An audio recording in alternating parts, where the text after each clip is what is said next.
যাই হোক, আমাদের মধ্যে উপস্থিত হয়েছেন আমাদের মাথার মণি, সেরেতাজ, নয়নের মণি, আমাদের বড় ভাইজান হুজুর কেবলা।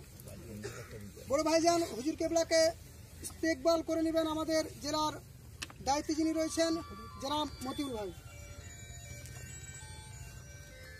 নারে তাকবীর, নারে তাকবীর, ইফরাতুল আহলে সুন্নাত ওয়াল জামাত জিন্দাবাদ, ইফরাতুল আহলে সুন্নাত ওয়াল জামাত জিন্দাবাদ, আমাদের নয়নের মণি জিন্দাবাদ, আমাদের নয়নের মণি জিন্দাবাদ, নারে তাকবীর।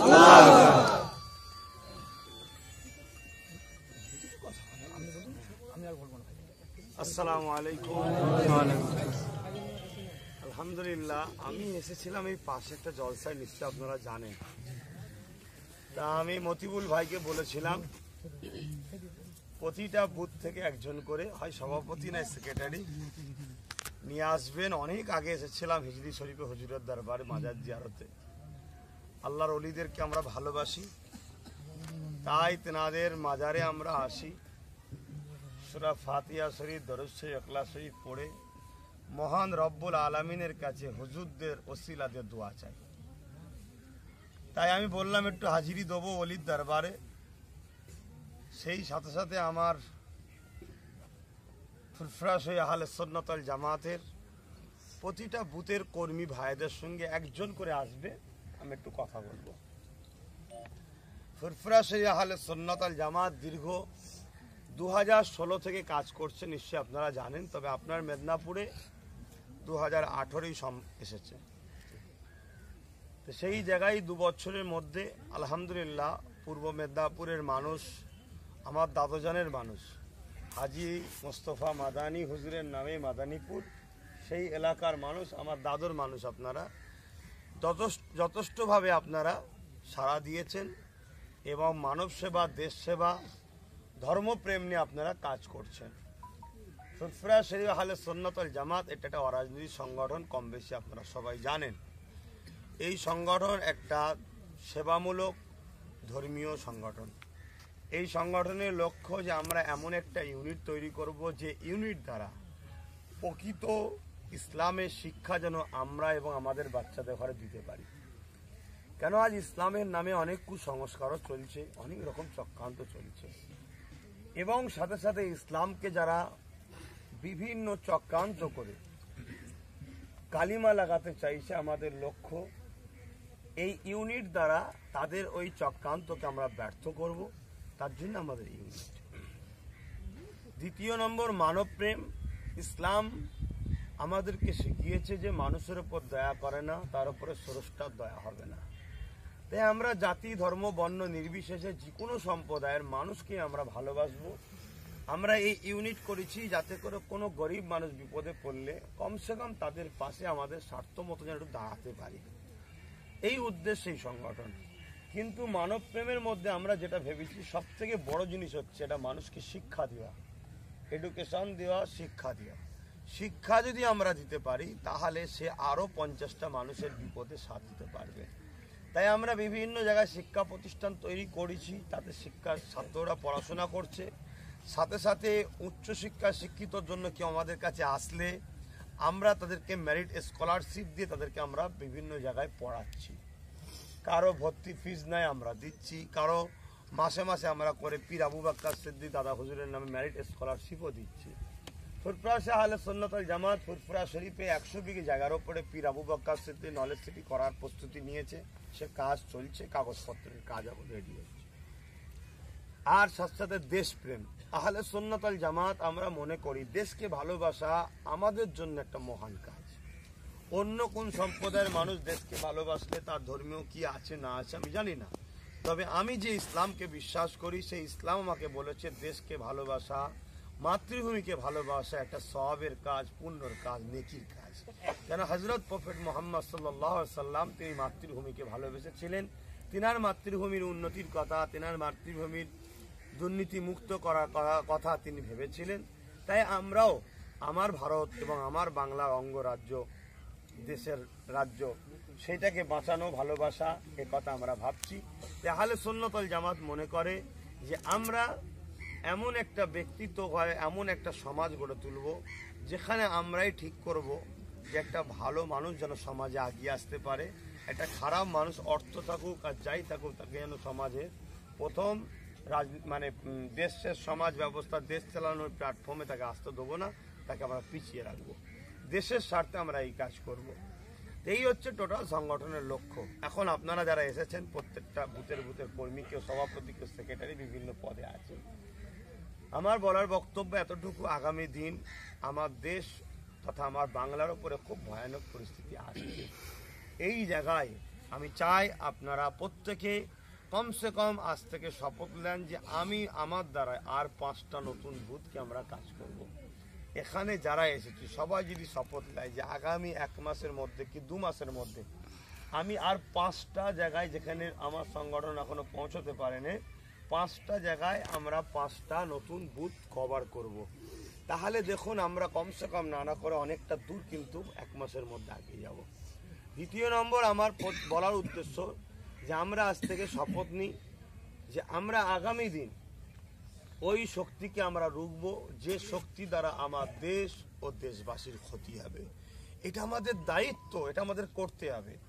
কেউ প্রকাশ্য আমাদের ক্ষতি করতে আসছে, কেউ বন্ধু সেজে ক্ষতি করতে আসছে। উভয়কে আমরা রুখবো, উভয়কে রুখে আমরা তাদেরকে আগে আনবো বা আমরাও নিজেরা আগে আসবো। শুধু কাউকে আগে আনবো তার আমরা পিছনে থাকবো এমনটা নয়, আমরাও আগে আসবো। সেই আগে আসবো যাদের দ্বারা আমার বাংলা, আমার দেশ, আমাদের মা বেটি, আমাদের পরিবার, আমরা সবাই সুস্থ শান্তিতে সুরক্ষিতভাবে ধর্মীয় স্বাধীনতা নিয়ে মাথা তুলে বাঁচতে পারি। যেমন আমি কারো ধর্মে আঘাত দিই না ঠিকই, কিন্তু আমার ধর্মে কেউ আঘাত দিক ওটাও তো আমি চাই না। তাহলে সেই জায়গায় আমাদের দায়িত্ব এমন একটা পরিবেশ তৈরি করব যেখানে কারো ধর্মে যেমন আঘাত আমরা দিইনি, দেব না, ঠিক তেমন আমার ধর্মের উপরে কেউ আঘাত দিক ওটাও আমি চাইব না।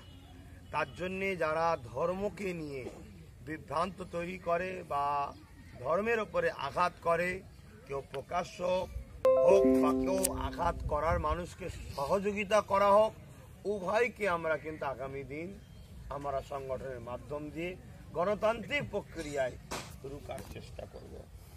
বলুন ইনশাআল্লাহ। আর আমি কথা বাড়াবো না, কেন আপনারাও আমার ওখানে আসতে পৌঁছাতে দেরি হয়েছিল বলে আমি একটাই নেমেছিলাম, 2:30 বাজতে যাচ্ছে। আমিও খাওয়া দাওয়া করিনি, শুনলাম আপনারাও খাওয়া দাওয়া করেননি, কিছু ব্যবস্থা হয়েছে তো।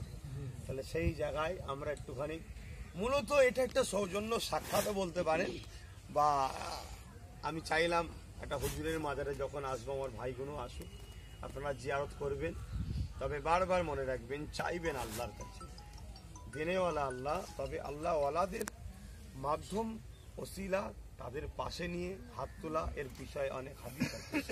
যেমন মিশকাত শরীফে একটা হাদিস আছে, মিশকাত শরীফের ব্যাখ্যা মাজহারুল হক জাদিদ বলে একটা কিতাব আছে। সেই কিতাবের মধ্যে আছে একটা বাচ্চা ছেলে একটা অলির দরবারে গেছে, আল্লাহর অলিকে যে বলছে যে হুজুর, অলির দরবারে গিয়ে বাচ্চাটা কাঁদছে। অলি জিজ্ঞেস করছে বাবা তুমি কাঁদছো কেন? তখন বললো যে আমার আম্মা কবরে আযাব হচ্ছে, দেখতে পেয়েছি তাই কাঁদছি। তখন অলি বললেন সূরা ফাতিহা পড়ো, দরুদ শরীফ পড়ো, ইখলাস শরীফ পড়ো। আমরা তো এটাই পড়ি, পড়ে মহান রব্বুল আলামিনের কাছে তুমি দোয়া চাও। আর অলি পাশে বসে আমিন আমিন করলেন। কিছুক্ষণ পরে বাচ্চা হাসতে লাগলো। আল্লাহ ওয়ালা জিজ্ঞেস করছে বাবা তুমি হাসো কেন? বলে হুজুর আল্লাহ পাক দেখাতে লেগেছেন আমার মায়ের কবরে আযাবের বিছানা গুটিয়ে নিয়ে জান্নাতের বাগান তৈরি করে। এই হেতু আল্লাহর অলিরা তো মরে না, তারা তো জীবিত থাকে, তারা একটা স্থান পরিবর্তন করে। হয়তো আমরা দেখতে পাই না, কিন্তু তাদেরকে আল্লাহ দেখার ক্ষমতা দেয়। তা আমরা যখন কোনো অলির দরবারে এসে ফাতিহা শরীফ দরুদ শরীফ পরে হাত তুলি, তখন কবর আলাই আল্লাহর মাহবুব বান্দা তিনিও সেখানে আমিন আমিন আমিন বলে। তাহলে আজকে আমি চাইলাম আল্লাহ আমার রুজিতে বরকত দেন, আমিন অলি বলছে। আল্লাহ আমাকে নামাজি বানান, অলি বলছে আমিন। আল্লাহ আমাকে হাজি বানান, অলি বলছেন আমিন। তা আমি হয়তো পাপী, কিন্তু অলির আমিনের ওসিলায় আল্লাহ কবুল করতে পারে, এজন্য আল্লাহ আল্লাহদের দরবারে যাওয়া হয়। তবে সেটাকে শরিয়া সম্মতভাবে রাখবেন, গণ্ডির বাইরে না বেরিয়ে যায় সেটাও খেয়াল করতে হবে। কমাকমিও ভালো নয়, বাড়াবাড়িও ভালো নয়। যেটা রেখে গেছেন আমার রসুল সেটাকে উপরে কায়েম থাকাটাই আমাদের উচিত। যাক, আজকে এইটুকুই, আমাদের শুধু একটা সৌজন্য দেখা সাক্ষাৎ। আমি শুধু এতটুকু অঙ্গীকার নেবো আপনাদের কাছ থেকে, এখানে যারা আছেন আপনারা সবাই অরাজনৈতিক সংগঠন ফুরফুরা শাহ আহলে সুন্নাত ওয়াল জামাতের কর্মী। আপনারা নিশ্চয়ই আপনারা শুনেছেন দেশ ও দেশবাসীর স্বার্থে, মুসলমানের স্বার্থে নয়, দেশ ও দেশবাসীর স্বার্থে গরিবের স্বার্থে। অবশ্যই গরিব দেখতে গেলে মুসলমান কিন্তু নাম্বার 1-ই আসবে। তাহলে অবশ্যই মুসলমানের স্বার্থে, আদিবাসী দলিত অসহায়ের স্বার্থে। নিশ্চয়ই আপনারা শুনেছেন 2021-এ আমি একটা রাজনীতির দল তৈরি করে তাকে আমি পিছন থেকে সাপোর্ট করব। এটা নিশ্চয়ই আপনারা শুনেছেন। আপনারা তো আমার কর্মী সংগঠনের। আজ আমি আপনাদের মতামত দিতে চাইছি, এই কাজটা করাটাই আপনারা অখুশি কি? একদম খুলে বলুন।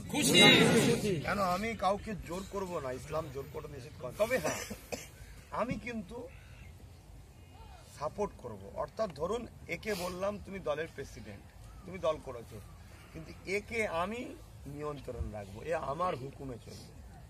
তো এইভাবে এখন আলহামদুলিল্লাহ এই কাজ করতে গিয়ে যেটা দেখছি, আপনাদের বললে হয়তো আপনারা খুশি হবেন যে আলহামদুলিল্লাহ এখন একটা দল ঘোষণা করব তা নয়, এখন একটা নয় 10টা দল আমার পাশে এসছে, 10টা দল। এবং যারা ন্যাশনাল লেভেলের দল, যাদের অলরেডি এমপি আছে, এমএলএ আছে, যারা অলরেডি ক্ষমতায় আছে, এরকম 10টা দল অলরেডি তারা আমার পাশে এসে দাঁড়িয়েছে। তারা সবাই বলছে যে আপনার হাতটা আমাদের মাথায় রাখুন। তাহলে আজকে আমি একটা দল আর ঘোষণা করছি না, এবারে আমরা ঘোষণা করব একটা ফন্ড। সেই ফন্ডের মধ্যে যে দলটা আমি নতুন প্রতিষ্ঠিত করছি, মানে যাকে আমি আমার একেবারে হাতের মানুষকেই দায়িত্ব দেবো যে তুমি প্রেসিডেন্ট হও, সেই দলটাও তার মধ্যে থাকবে। এরকম 10টা দলে একটা ফন্ড তৈরি হচ্ছে। সেই ফন্ডটা কলিকাতা প্রেস কনফারেন্স বুক করে খুব শিগগিরই ঘোষণা হবে। আমরা সোমবার দিন কলিকাতায় লোক পাঠাচ্ছি প্রেস কনফারেন্স বুক করতে, আপনারা খবর পাবেন। এই কাজটা করছে, আপনারা অখুশি নয়তো? কেন আমি যতটুকু বুঝেছি সেটা হলো এটাই যে কোনো জিনিস ভাড়ার কিন্তু আমার নয়। আমি কোনো একটা জায়গায় গেলাম, খুব সুন্দর বিল্ডিং, সোফা টোপা, খুব ভিআইপি, আমি 10,000 টাকা ভাড়া দিয়ে 1 রাত আছি, 2 রাত আছি, কিন্তু ওটা আমার নয়, আমাকে চলে যেতে হবে।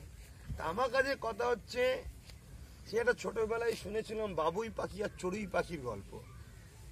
বাবুই পাখি বলেছিল, চড়ুই পাখি বলেছিল আমি রাজপ্রাসাদে থাকি, আর বাবুই পাখি বলেছিল হয়তো আমি রাজপ্রাসাদে থাকি না, কিন্তু আমি নিজের বাসাতে থাকি। তাহলে সেই জায়গায় আমার নিজেদের বাসা দরকার, আমাদের নিজেদের দল দরকার, আমাদের নিজেদের ঐক্য দরকার, আমাদের নিজেদের লাঠি দরকার, আমাদের নিজেদের মুখ দরকার, আমাদের নিজেদের সৈনিক দরকার, আমাদের নিজেদের বলার লোক দরকার। আমি কারো বিরোধী করছি না, এবারে আমি যেটা নিজের করব সেটাকে যদি কেউ সাপোর্ট করে তাকে ওয়েলকাম। যে জায়গায় সে বেশি আছে আমি সে জায়গায় গিয়ে তাকে সাপোর্ট করব, যে জায়গায় আমি বেশি আছি সে আমাকে সে সাপোর্ট করবে। এই বন্ধুত্বের হাত বাড়াও। আজকে আমরা আদিবাসী ভাইকে বুঝিয়েছি, আদিবাসী ভাইয়েরা তারা জেগেছে। সত্যিই তো আজকে যদি এনআরসি হয় সবচেয়ে বেশি বিপদে পড়বে আদিবাসী আর বাংলাদেশ থেকে আগত হিন্দু ভাইরা। আজকে বাংলাদেশ থেকে আগত হিন্দু ভাই মতুয়াদেরকেও আমরা বুঝিয়েছি যে আপনারা দল করুন, আপনাদেরকে আমরা সাপোর্ট করব। ওই এই এলাকা যেখানে 25% 30% মুসলমান আছে, সেখানে তো আমরা প্রার্থী দিলে আমরা কামিয়ে হতে পারবো না। আপনি দিন, আমার 30% আপনাকে দেবো, আমার 25% আপনাকে দেবো। জঙ্গলমহল, পুরুলিয়া, এই পূর্ব মেদিনীপুর, বিভিন্ন জায়গায় আদিবাসী সম্প্রদায়ের লোক বেশি, সিভিল কাস্ট সিভিল ট্রায়ের লোক বেশি। তেনাদেরকে আমরা বুঝাচ্ছি যে রিজার্ভ সিট 82টা আছে, আপনারা সিট দিন। আমরা যেখানে 25% 30% আছে আপনাদের সাপোর্ট করবো। আর শুনে রেখে দেন, 42টা সিট আছে রিজার্ভ, সেখানে আমরা যাকে সাপোর্ট করব সে জিতবে। অত রিজার্ভ সিট, সেখানে আমরা প্রার্থী দিতে পারবো না মুসলমান, সেটা সিভিল কাস্ট সিভিল ট্রাইবের সিট। সেই জায়গায় আমরা তেনাদেরকে বুঝাচ্ছি যে আপনারা কেন পরের দলে দাঁড়িয়ে পরের বাপকে বাপ বলবেন, আপনি নিজে আসুন, ক্ষমতা তৈরি করুন, আপনারা দল করুন, আপনাদেরকে আমরা সাপোর্ট করব। 42টা সিট নির্ভর করে আমাদের ভোটের উপরে, অর্থাৎ 50%-এর উপর আমাদের ভোট আছে, অত রিজার্ভ সিট। এগুলো হওয়ার পিছনে একটা কারণ আছে, আমাদের বাপ নেই বলার, ওপরে আমাদের হয়ে কথা বলার নেই, কেন এত ভোট থাকার পরে কেন রিজার্ভ সিট এটা হবে, এটা কি জেনারেল করা দরকার, তো সেটা করেনি।